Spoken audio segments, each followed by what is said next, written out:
시편은 우리가 익숙하기도 하고 또 어떤 면에서 낯설기도 한데요. 시편을 흔히 우리가 이제 시가서라고 합니다. 시적인 문체로 되어 있는 5개의 성경 중에 하나죠. 욥기가 있고 시편, 잠언, 전도서, 아가서 이렇게 5개의 말씀이 이제 시가서 혹은 성문서라고도 표현하는데 이 5개는 성도들의 신앙 고백으로 담겨져 있는 그런 시입니다. 하나님을 만나고 하나님을 경험하면서 믿음의 고백으로 하나님을 찬양하고 또 하나님께 고백하는 것입니다. 욥기는 이제 고난에 대해서 말씀하고 있고, 잠언은 지혜에 대해서, 전도서는 인생의 목적에 대해서, 그리고 아가서는 사랑에 대해서 말씀하고 있는데, 시편은 하나님을 찬양하는 찬양의 노래, 또 시 혹은 기도 혹은 탄식 이런 내용들을 그대로 다 드러내주고 있습니다. 그래서 이 시편이 전체 150편으로 되어 있는데 150개 편 중에서 거의 절반, 딱 절반을 다윗이 썼어요. 다윗이 하나님을 찬양하고 노래하고 또 힘들고 어려울 때 탄식하고 외치는 이런 이제 그 고백들을 담아내고 그게 시편이라고 하는 것에 묶여져 있는데 칼빈은 이 시편을 보면서 다윗의 영혼의 해부학이다 그렇게 표현을 했습니다. 다윗의 내면에 그 영에 어떤 게 있는지 우리가 사람의 몸을 해부하면 그 안에 뼈가 몇 개고 이렇게 다 알 수 있듯이 우리의 영 안에 우리의 내면의 마음에 무엇이 있고 어떤 고백이 있는지를 다 드러내 보여주는 그게 바로 시편이라고 말합니다. 그 시편을 보면서 우리는 사실 시편을 좀 깊이 보면 굉장히 공감하는 정말 내가 하고 싶은 얘기였는데 이런 생각을 할 때가 참 많고 이건 내 얘기야. 뭐 다른 성경을 보면서도 그런 생각을 할 수 있지만 특별히 이제 시편은 그런 면에서 우리에게 굉장한 감동을 주는 그런 말씀이 바로 시편입니다. 시편을 이제 즐겨 보시는 분들은 참 즐겨 묵상을 하는데 또 시가 낯선 분들은 또 그렇지 않을 수도 물론 있겠죠. 모쪼록 이번 이제 시편을 우리가 1편을 나누면서 여러분에게도 시편을 좀 더 가까이 할 수 있는 기회가 됐으면 좋겠습니다. 시편은 크게 5개의 분류로 나누어져 있습니다. 다음 주에 조금 더 자세하게 말씀을 나누려고 저 부분에서 하려고 하는데 150편의 시편이 저렇게 1편부터 41편, 42에서 72, 73에서 89 이런 식으로 나누어져 있고 저게 이제 무엇을 기준으로 해서 나누어졌을지를 우리가 시편을 보면서 연구하는 학자들의 의견을 들어보면 우리가 정확하게 알기는 어렵지만 모세 오경에 준해서 시편이 이제 편집되고 나누어졌다라고 말합니다. 모세 오경은 창세기, 출애굽기, 레위기, 민수기, 신명기잖아요. 이스라엘 사람들이 가장 중요하게 여기는 성경이기도 합니다. 우리에게는 우리의 고백은 성경에서 어느 게 더 중요하고 덜 중요하다고 구분하지 않습니다. 그게 우리가 믿는 고백이지만 유대인들에게서의 모세오경은 성경 중에 가장 최고의 권위를 가진 성경입니다. 이 시편을 모세오경적 구조를 가지고 분류를 이렇게 잘 편집을 해서 시편을 잘 묵상할 수 있도록 잘 도와줬다고 말합니다.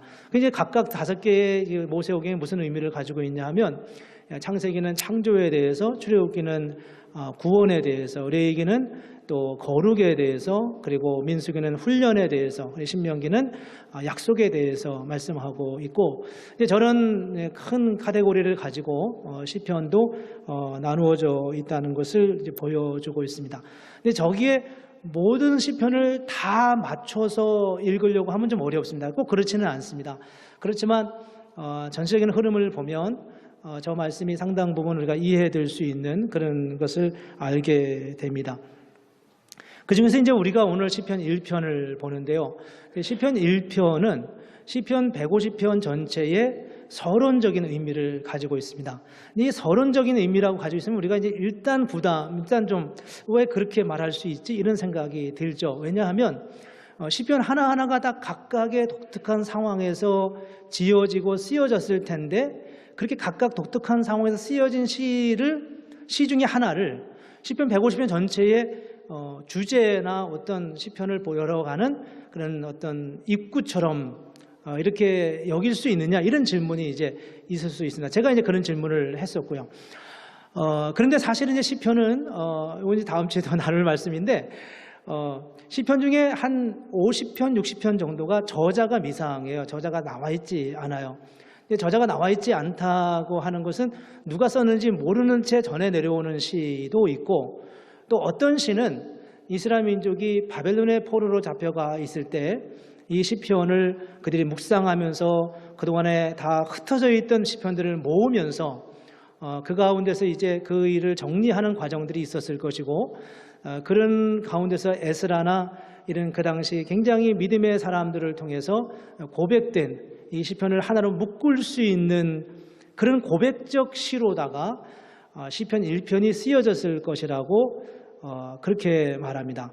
충분히 여기 짐작할 수 있고요.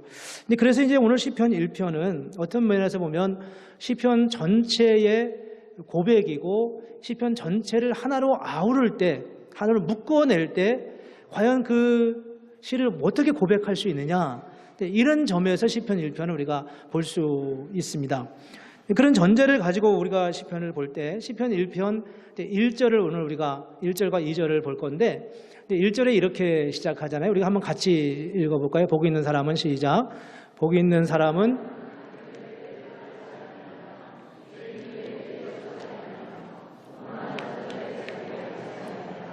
네. 이제 여기에 복이 있는 사람은 이렇게 시작하지 않습니까? 복이 있는 사람은 악인들의 길을 따르지 아니하며 죄인들의 길에 서지 아니하며 오만한 자들의 자리에 앉지 않는다라고 말씀하고 있습니다. 이 성경의 복에 대해서 사람들도 복을 참 좋아하는데 성경에 복이라는 말이 엄청 많이 나옵니다.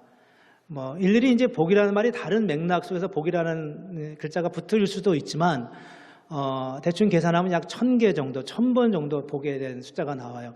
이런저런 많은 이런 단어가 많이 나옵니다. 이런 의미가 많습니다라고 하는 것을 다 말하긴 하지만 이 복이라는 것만큼 많이 나오는 단어는 그렇게 많지 않을 것 같아요. 이 복이라는 말이 굉장히 많은데 우리도 복을 좋아하잖아요. 근데 이제 하나님도 복에 대한 관심이 굉장히 많이 있으세요. 근데 여러분 복이 뭔가요? 복을 뭐라고 정의할 수 있겠어요? 모든 말들은 다 그게 무슨 뜻인데 라고 물으면 좀 어려울 때가 있지만 이 복이라는 말만큼 너무 익숙한데 표현하기 어려운, 정의 내리기 어려운 단어가 그렇게 흔치 않은 것 같아요. 복이 뭡니까? 국어사전에 보니까 이렇게 말했습니다. 복이란 삶에서 누리는 좋고 만족할 만한 행운 또는 거기서 얻는 행복이라고 정의를 내렸습니다.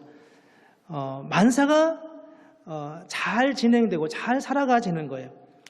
행운이라고 하기보다는 어떤 면에서 이제 노력한 만큼 혹은 아니 그 이상으로 내가 의도하는 것보다 내 삶에 더 부요하고 더 아름답고 더 순탄한 그런 하나님의 은혜의 역사들이 이어져 가는 것, 그것은 이제 복이라고 말할 수 있죠.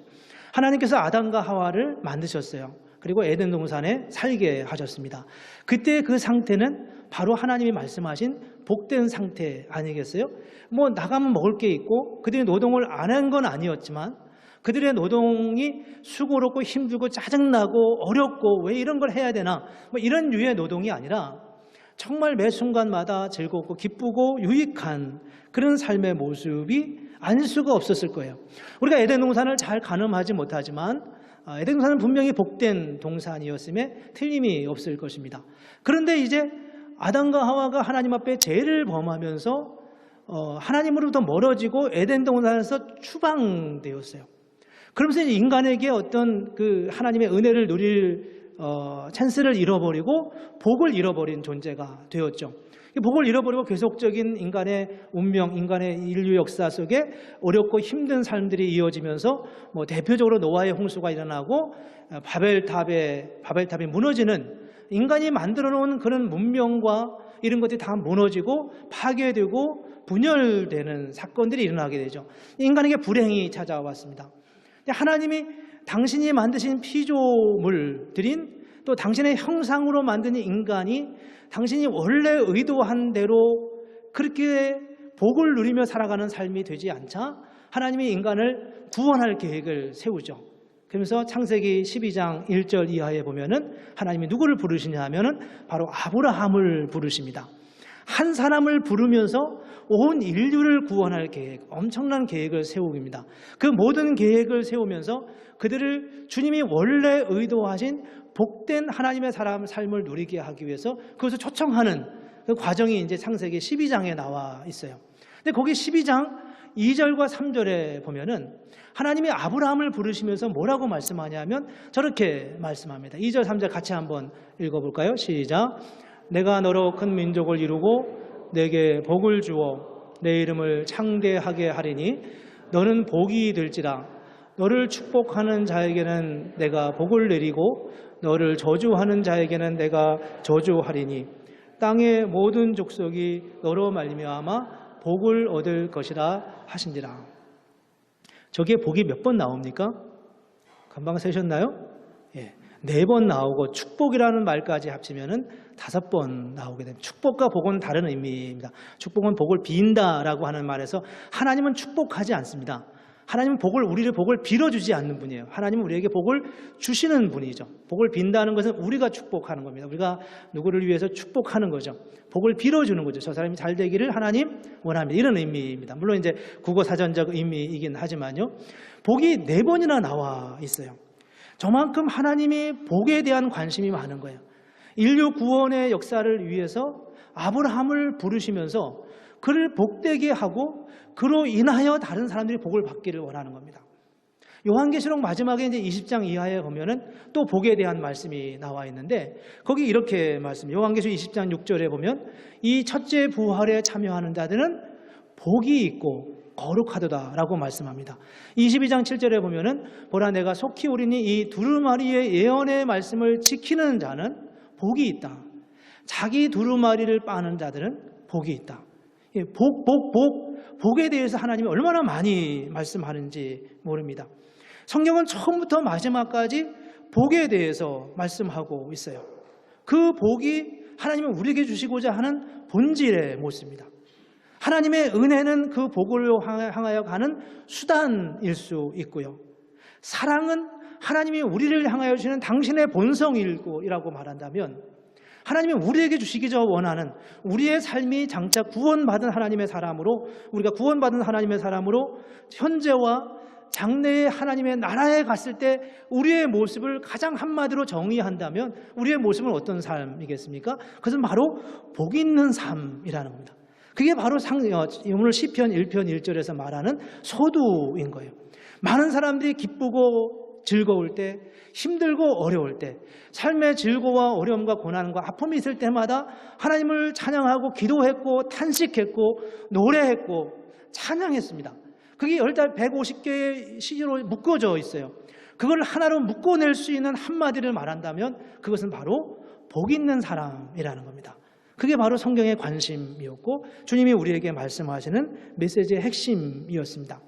그런데 이제 오늘 우리가 한 가지 더 봐야 할 것이 있는데 그것은 바로 복 있는 사람은 이렇게 오늘 본문이 시작되는데요.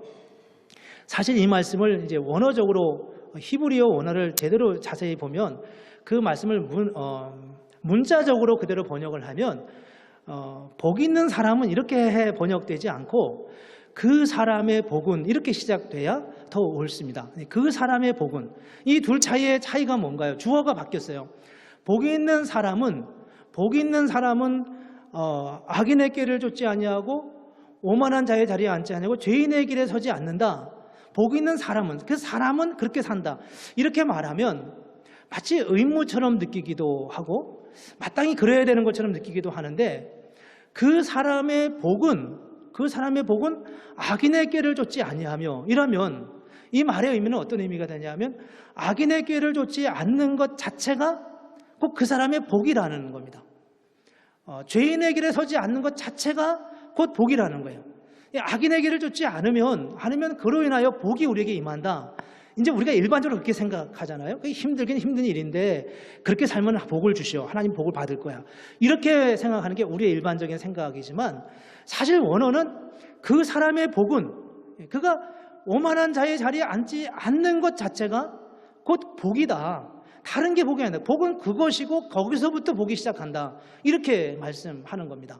만약에 이렇게 살면 복을 받아 이렇게 말씀하면 그렇지 않은 방법도 있을 수 있지 않을까 이렇게 생각할 수 있죠.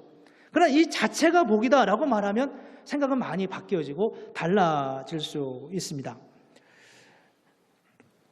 임금이 초대장을 보냈어요. 예수님의 비유 중에 이제 그 비슷한 말씀이 나오잖아요.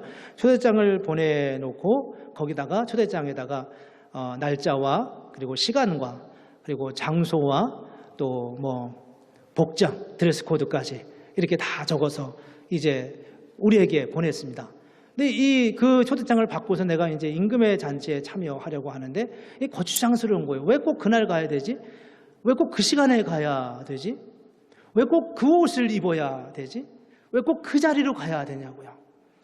그렇게 생각하면 우리는 좀 그게 불편할 수 있어요.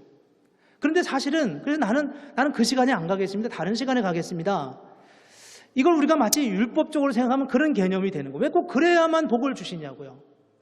근데 임금의 초대장은 그 시간에 그 자리로 가야 하나님의 임금이 복을 주시고 그를 우리를 위해서 예비한 선물을 준비하셨다고 하는 게 그 초대장의 의미 아니겠어요? 그 초대장은 곧 복으로 가는 길목에 놓여져 있습니다. 주님이 우리에게 주신 말씀은 바로 그런 의미라는 겁니다. 우리가 기도해야 된다고 말해요. 예수 믿는 사람은 기도해야 됩니다. 새벽에 기도하세요. 이제 곧 조금 있으면 또 특별 새벽 기도회도 할 텐데 그때 꼭 나오세요. 우리는 그런 이야기를 들으면 꼭 새벽 기도를 해야 되나? 이런 생각이 있어요. 그렇죠? 안 나오셔도 됩니다. 이번에도. 안 나오셔도 돼요. 꼭 나와야 될 사람만 나오시면 돼요. 정말 기도가 간절한 사람들, 정말 기도가 복이라고 여기는 사람들만 오시면 돼요. 기도는 뭔가? 기도는 그 자체가 하나님과의 깊은 교제라는 거예요. 우리가 성경에서 말씀하고 있는 수많은 하나님의 말씀이라고 생각하는 그리스도인의 삶의 바른 모습이라고 생각하는 많은 것들을 우리는 복으로 가는 어떤 수단이라고 생각하지 그 자체를 복이라고 말하지 않아요. 심지어 기도하는 것조차, 심지어 주일에 와서 예배드리는 것조차도 때로는 거추장스러운 걸림돌인 것처럼 꼭 매주 그렇게 교회를 나가야만 되는 겁니까? 그래야만 꼭 예수를 잘 믿는 것입니까? 이런 식의 질문을 우리가 던지고 있죠. 근데 오늘 본문은 그런 예배에 대해서 말씀하는 것도 아니고 기도에 대해서 말씀하는 것도 아닙니다. 어떻게 보면 삶에 대해서 말하는 거예요. 악인의 꾀를 좇지 않으며 그 자체가 곧 복이라고 말씀하고 있습니다. 조금 자세하게 볼까요? 악인의 꾀를 따르지 않는다라고 하는 말은 무엇입니까? 꾀라고 표현하니까 조금 나쁜 것처럼 느껴지지만 좋은 의미로, 좋은 단어로 말한다면 악인의 전략을 따르지 않으며 이렇게 말할 수 있지 않겠어요? 우리는 살아가면서 다 전략이 있어요. 어린아이가 이렇게 커가면서 이 아이가 잘 자라고 훌륭하게 정말 이 사회에 공헌하는 그런 삶을 살아가기 위해서는 어떻게 살면 좋을까? 전략이 있잖아요. 학교 공부에 충실히 하고 건강한 몸을 기르고 건강한 생각을 하고 믿음을 갖고 이런 생각들을 우리가 하는 거죠. 그래서 그렇게 살았으면 좋겠어. 그렇게 살아봐. 이렇게 격려하는 거죠. 그건 전략입니다. 근데 누구의 전략이냐 하면은 악인의 전략이라는 겁니다. 세상에는 악인의 전략이 참 많아요. 사실 성경적으로 말하면 악인의 전략은 다 세상의 전략은 다 악인의 전략이에요. 어떤 면에서. 세상의 전략은 다 악인의 전략입니다. 앞서 바벨탑 사건을 이야기를 잠깐 드렸지만 창세기 11장에 바벨탑 사건이 나와요. 사람들이 왜 바벨탑을 세우는지 아십니까? 그 전에 창세기 6장에 홍수가 났잖아요. 홍수를 경험한 사람들입니다. 그 사람들은 홍수에 대한 굉장한 이걸 뭐라고 표현하죠? 이 단어가 갑자기 생각이 안 나네요. 큰일 났네. 네, 하여간 그런 게 있습니다. 홍수가 나면 홍수 기척만 보여도 마음에 부담이 있는 거예요. 그래서 하나님이 노아에게 그렇게 말씀하잖아요. 내가 너에게 무지개를 줄 테니까 그 무지개는 너와 나의 언약이야. 그게 사람들이 비만 조금 오면 홍수를 경험한 사람들은 비만 조금 오면 이 홍수가 이 비가 또 그런 홍수가 나는 거 아니야?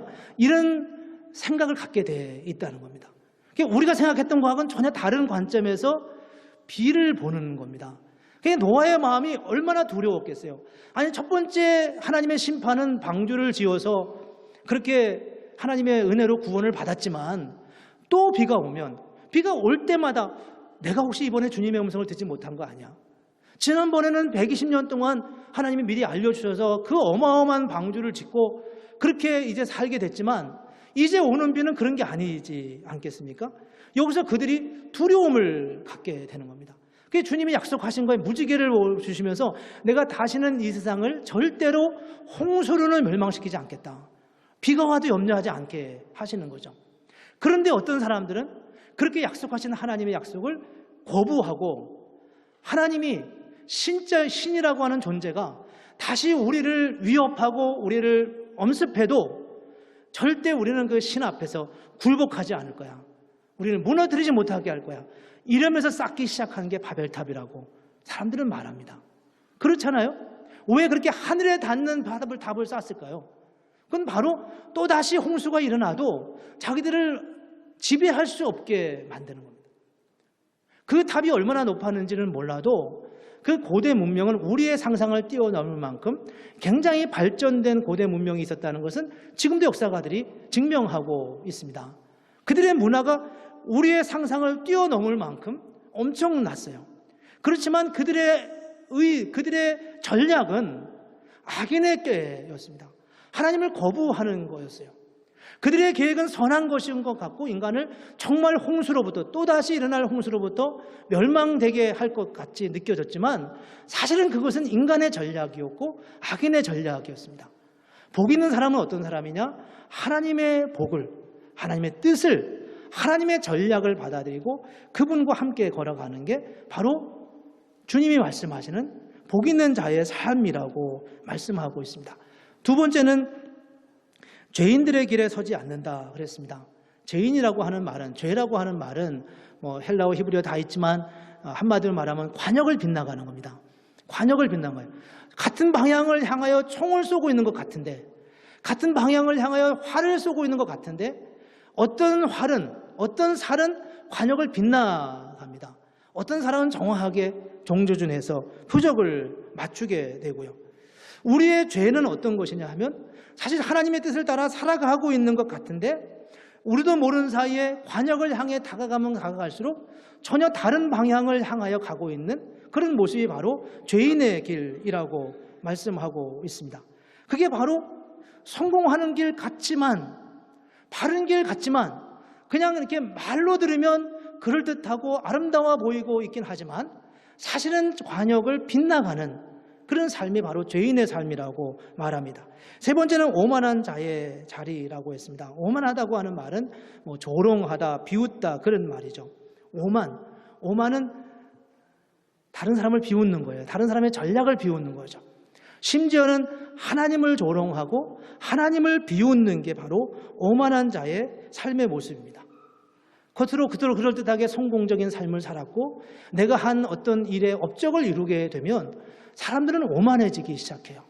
다른 사람들을 우습게 보기 시작하죠. 그리고 그 우습게 보기 시작하는 마지막 단계는 꼭 하나님을 향할 때가 참 많이 있습니다. 요즘 이제 21세기 포스트 모더니즘이라 하잖아요. 나만 믿으면 되는 거예요. 남들의 믿음에 신경 쓰지 않아요. 그래서 그냥 우리 예수 믿으라면 당신만 믿어 이렇게 말하는데 왜 유독 사람들이 이렇게 예수 믿는 거에 대해서 상관하지 않을 사람들조차도 상관하는지 모르겠어요. 이게 오만인 거예요. 꼭 마지막에는 하나님을 한번 걸고 넘어집니다. 꼭 마지막에 가면은 어떤 하나님의 주권과 그런 것에 대해서 자기와 본인과 전혀 상관이 없는데도 말이죠. 제가 요즘 이제 그 우주에 대한 큰 꿈을, 우주에 대한 관심이 제가 많아졌어요. 우주에 대한 특별한 꿈이 아니라 이게 동영상에 짧게 나오는 그런 이야기들이 참 저는 흥미로워요.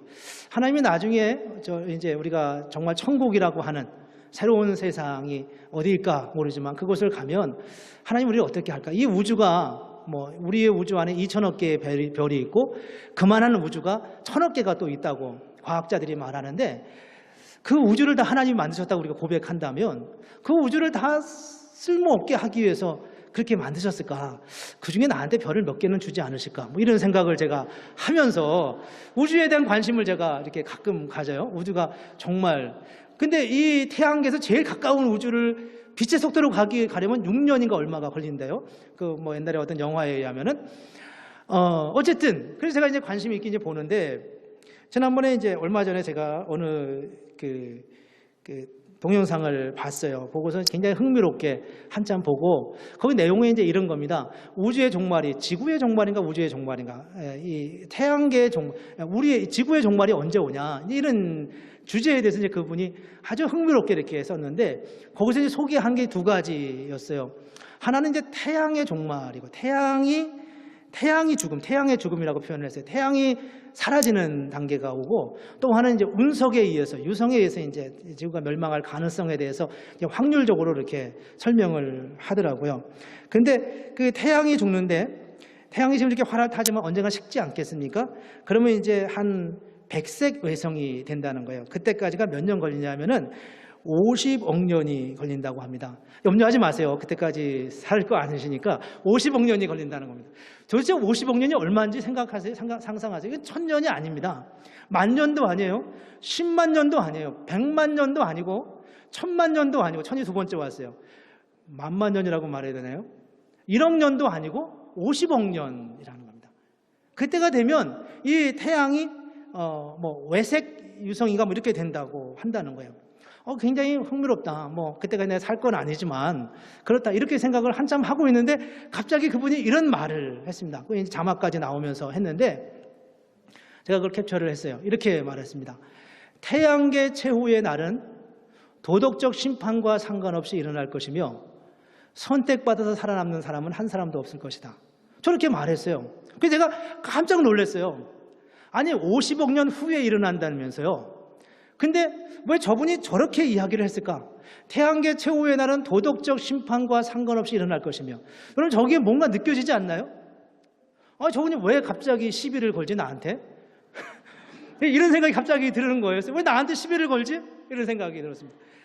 아니, 제가 이 말을 만들어 봤어요. 어떻게 하면 저 상황에서 좋은, 저 사람다운, 과학자다운 말을 했을까? 이렇게 말하면 어떨까 싶어요. 그때가 되면 생존을 위한 어떤 노력도 의미 없는 일이 될 것이며, 어떤 과학과 문명의 발전도 태양의 죽음 앞에서는 무력해질 거다. 이렇게 말하면 더 그럴듯하지 않겠어요? 그때가 되면 얼마나 과학이 발전하겠습니까? 그때면 얼마나 인류에 대해서 우리가 정복할 만한 상황이 되겠어요? 그러나 그렇게 돼도, 그런 상황이 돼도 그 생존을 위한 어떤 노력도 의미 없는 일이 될 것이며, 어떤 과학과 문명의 발전도 태양의 죽음 앞에서는 무력해질 거다. 얼마나 멋있어요, 과학자답고. 근데 왜 기껏 과학 이야기를 하다가 종교 얘기를 하냐는 겁니다. 왜 태양의 최후의 날은 도덕적 심판과 상관없이 일어날 것이며, 선택받아서 살아남는 사람은 한 사람도 없을 것이다. 예수 믿는 사람들을 향하여서 마치 일격을 가했다고, 당신들이 과학 알아? 이렇게 말하는 것 같은 느낌이 저한테 들었어요. 제가 너무 민감한 건가요? 너무 민감한 것 같아요, 목사로서. 이게 지금 우리가 오만해진다는 게 뭘까? 요즘 이제 물리학자 어느 분도 이렇게 인류의 기원에 대해서 하는 강의를 제가 들어봤는데, 요즘은 다 인류의 기원에 대한 관심들이 참 많아요. 언제 어떻게 시작됐는지. 그러니까 다 말할 수 있다고 생각해요. 다 누구나 다 말하고 이렇게 이야기할 수 있고 대화할 수 있고. 원래 인류의 기원은, 세상의 기원은 성경만이 말했던 말씀이었는데, 이제 과학이 발달하니까 과학적인 입장에서, 과학자의 입장에서는 인류의 기원을 이렇게 설명할 수 있겠다. 얼마든지 말할 수 있고, 그렇군요, 이렇게 기꺼이 받아들일 수 있는데, 한 선을 넘어서면 그건 오만인 거예요. 그건 오만이죠. 그렇게 오만의 자리로 넘어가면 그때부터 이제 우리는 우리의 자리를 알 수가 없습니다. 오만한 자의 자리에 앉지 않는다라고 말씀하는 것은 무슨 의미이겠습니까? 우리는 이게 과학자만이 가지고 있는 오만이 아니라 사실 신앙인도 오만이 있어요. 이건 사실 우리에게 하신 말씀이잖아요. 남들을 지금 뭐라고 말하는 게 아니라 사실 우리 안에 그런 오만이 있다고요. 신앙적 오만이 있어요. 성경 속에 가장 대표적인 사람이 서기관과 바리새인들이잖아요. 그들의 오만이 얼마나 컸습니까? 그들의 오만은 너무나 컸기 때문에 하나님의 아들 예수 그리스도까지 심판하고 십자가에 죽이는 어마어마한 일을 저질렀어요. 그게 바로 그들의 오만이었거든요. 우리의 오만은 무엇입니까? 우리는 어떻게 하나님 앞에 서 있나요? 예수님께서 물로 포도주를 만들었습니다. 그걸 우리가 과학적으로 증명할 수 있는지 모르겠어요. 과학적으로 증명할 수 있다고 하면 그것은 예수님이 우리가 모르는 방법을 미리 알고 계셨던 것뿐이지 그 자체를 기적이라고 말할 수 없을 것입니다. 과학자의 입장에서는 물로 어떻게 포도주를 만들 수 있을까 연구할 수 있지만 예수 믿는 사람들에게서 그것을 하나님의 기적으로 받는 사람에게는 물이 포도주가 되는 것을 과학적으로 입증할 이유가 아무것도 없어요. 많은 사람들이 성경을 과학으로 증명하면 예수 믿는 예수를 더 잘 믿을 수 있을 것이라고 생각하고 있습니다. 근데 그 모든 것들이 과학으로 입증이 되면 그냥 그 예수님의 행하신 기적들은 우리가 모르고 있었던 미처 마술사들이 우리의 눈을 속이고 그 일을 하는 것처럼 우리가 모르고 있었던 어떤 방법을 쓴 것뿐이지 그 자체가 기적이나 능력은 아닌 겁니다. 우리가 예수를 믿으면서 마치 이런 식의 신앙적 오만을 가질 때가 정말 많이 있어요. 우리는 정말 확신이 중요합니다. 왜냐하면 눈으로 보지 않는 것을 믿기 때문입니다. 우리는 과학적으로 증명되지 않은 것을 과학적으로 증명된 그 어떤 것보다 더 분명하고 확실하게 확신하고 살아가는 게 성도의 삶의 모습이에요. 죽음 이후에는 심판과 구원이 있다는 것을 우리는 믿습니다. 예수를 믿을 때 우리는 주님께서 우리 안에 새로운 생명을 주셨다는 것을 우리는 믿습니다. 믿음으로 인하여 우리는 새로운 피조물이 되었고 지금 현실 속에서는 큰 차이를 못 느낄지 모르지만 결과적으로 우리는 하나님의 사람으로 그렇게 구원받은 하나님의 사람이 될 것이라는 것을 믿습니다. 그렇지만 그 믿음이 지나쳐서 고집이 되고 아집이 돼서 매사 모든 면에서 아무런 상황에서나 고집을 부리는 것은 정말 믿음으로 인하여 오는 것이 아니라 성도의 오만일 수 있습니다. 아무거나 그렇게 하는 건 오만이라는 거예요. 우리가 어떻게 하나님 앞에 서야 하겠습니까? 예수 믿는 사람들이 왜 밖에 나가면 고집이 있다는 소리를 들어야 하겠습니까? 그것은 우리가 영적으로 정말 가져야 할 확신을 잘못 적용하기 때문에 그런 일들이 우리에게 일어나는 것입니다. 자기 주장이 강하다는 말은 내가 지금 어디 있는지를 잘 분별하지 않기 때문에 일어나는 일일 수 있습니다. 우리는 믿음과 구원과 부활과 영생에 대한 분명한 확신을 가져야 하지만 그렇다고 해서 일상의 일에 대해 필요 이상의 우리 자신을 고집하는 것은 바른 신앙의 길은 아니라는 거예요. 그래서 오늘 본문이 우리에게 2절에서 말씀해 주는 말씀이 뭐냐 하면 너희가 오직 여호와의 율법을 즐거워하여 그 율법을 주야로 묵상하는 것이라고 말씀하고 있습니다. 우리가 하는 것은 여호와의 율법을 즐거워하고 그 율법을 주야로 묵상하는 겁니다. 그렇게 묵상하는 거예요. 묵상하면 어떤 일이 일어날까요? 시편 19편 10절 이하에 보면 이런 말씀이 있습니다. 여호와의 율법은 완전하여 영혼을 소성시키며 여호와의 율법은 완전하여 영혼을 소성시킵니다. 말씀을 읽는 순간에 내가 얼마나 위로를 받는지 몰라요. 얼마나 우리의 영이 솟아나는 느낌을 갖는지 모릅니다. 여호와의 증거는 확실하여 우둔한 자를 지혜롭게 하며 말씀을 보는데 어느 날 말씀을 보는데 엉뚱하게 내 삶에 대한 무거운 짐을 가지고 있었던 해답을 모르고 살았던 삶에 대한 답을 얻는 거예요. 내가 왜 이걸 몰랐지? 내가 이렇게 단순한 것을 왜 몰랐지? 이런 생각을 하면서 말씀 속에서 우리는 지혜를 얻게 됩니다. 여호와의 교훈은 정직하여 마음을 기쁘게 한다고 말합니다. 말씀을 묵상하면서 그 말씀이 내 안에 얼마나 큰 기쁨을 주는지 몰라요. 여호와의 계명은 순결하여 눈을 밝게 한도다. 너무 뻔히 보이던 것을 못 보고 살았는데 어느 순간 말씀을 보면서 내 눈이 열리는 경험을 하게 됩니다. 이 고백을 하면서 10절에 금곧 많은 승금보다 더 사모할 것이며 꿀과 송이꿀보다 더 달다. 이렇게 다윗이 고백하고 있습니다. 이게 다윗이 한 고백입니다. 저렇게 고백을 하고 우리는 저기까지는 암송도 하고 잘하는데 저 다음 두 구절에 뭐라고 말씀하냐 하면 다윗이 이렇게 말합니다. 또 종이 이것으로 경고를 받고 여기서 이것은 뭘까요? 성경 말씀이겠죠. 그렇죠? 이것으로 경고를 받고 이것을 지킴으로 상이 크나이다. 자기 허물을 능히 깨달을 자 누구리요? 나를 숨은 허물에서 벗어나게 하소서. 이게 다윗의 고백이었습니다. 누가 자기 허물을 능히 깨달을 수 있겠느냐? 누가 주의 종이 이것을 경고로 받고 이것을 지킴으로 인하여 내가 상을 얻었습니다. 그렇게 말하고 있습니다. 다윗이 지금 어떤 심정이었을까요? 다윗은 매번 어떤 모습으로 하나님 앞에 섰을까요? 다윗은 어떻게 여호와의 말씀을 묵상하며 그 말씀 앞에 섰을까요? 다윗은 어떻게 이스라엘의 그 위대한 왕이 될 수 있었을까요? 원래 왕은 사울의 아들 요나단이 되어야 됐습니다. 성씨도 다르고 지파도 다른 다윗이 일종의 지금으로 말하면 역성혁명처럼 여겨질 수도 있는 그런 상황 속에서 이스라엘에 있는 42명의 왕들 중에 가장 위대한 왕으로 그런 그 위대한 왕이 될 수 없는 위치에 있었어요. 그가 왕이 되는 그 위치 자체가 그랬었습니다. 그럼에도 불구하고 다윗이 그렇게 위대한 하나님의 사람으로 설 수 있었던 이유가 어디에 있었겠습니까? 그것은 바로 여호와의 말씀 앞에 늘 말씀을 듣는 것입니다. 다윗은 한 나라의 왕이잖아요.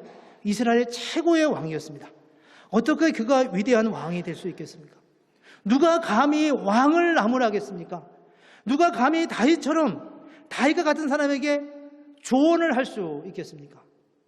그럼에도 불구하고 다윗은 늘 주님의 말씀에 귀를 기울였다는 거예요. 자기 허물을 능히 깨달을 자가 누가 있으리요? 나를 숨은 허물에서 벗어나게 하소서라고 말씀하는 것이 바로 다윗의 고백이었습니다. 오늘 저와 여러분에게는 하나님의 음성이 들려지고 있습니까? 내가 정말 그렇게 이게 옳다고 생각했는데 나는 이거 놓치면 내 인생이 다 무너져. 그렇게 할 만큼 내 인생의 좌우명으로 중요하게 생각하고 살았는데 어느 순간 주님이 내게 말씀하시는 겁니다. 그거 아니야. 그거 아니야. 너 잘못 생각하고 있는 거야. 그 말을 듣는 순간, 그 말씀을 듣는 순간 내가 그동안 지탱하고 있던 나 자신의 모든 것들이 다 무너져 가는 것 같아. 너 그렇게 목회하면 안 돼. 그렇게 목회는 잘못한 거야. 이렇게 말하는 순간 목사가 무너져 가는 그 느낌, 많은 사람들 앞에서 허물어져 가는 그 느낌을 느껴보셨습니까? 자녀 앞에서 늘 자기의 자존심과 부모의 자존심과 이런저런 것들을 다 이렇게 포장해서 이렇게 이야기했는데 어느 순간 너 그거 아니야. 너 그 부모의 바른 자세 아니잖아. 너 알잖아. 이렇게 말은 내가 그렇게 중요하게 생각하고 그게 마치 정답인 것처럼 수없이 내 자녀한테 말했는데 마치 자녀 앞에서 내 모든 발가벗은 모습처럼 그렇게 내 모든 정체가 드러난다고 느끼는 그런 순간을 경험해 보셨습니까? 기도하는 순간 하나님 정말 이걸 이루어 주십시오라고 말했는데 이건 정말 중요한 것입니다라고 절대적으로 주님 앞에 기도했는데 하나님이 야 그게 중요한 거 아니잖아 라고 말하고 그게 내 마음에 받아들여질 때 오는 그 고통과 아픔이 얼마나 크냐입니다. 근데 다윗은 그런 경험을 매 순간마다 했다는 겁니다. 매 순간마다 그 경험을 하고 그 속에서 주님을 찾고 주님의 은혜 앞에 나아갔습니다. 그게 바로 복 있는 사람의 삶의 모습이었습니다. 여호와의 말씀을 즐거워하고 그 말씀을 날마다 묵상하는 것이 얼마나 중요한지 모릅니다.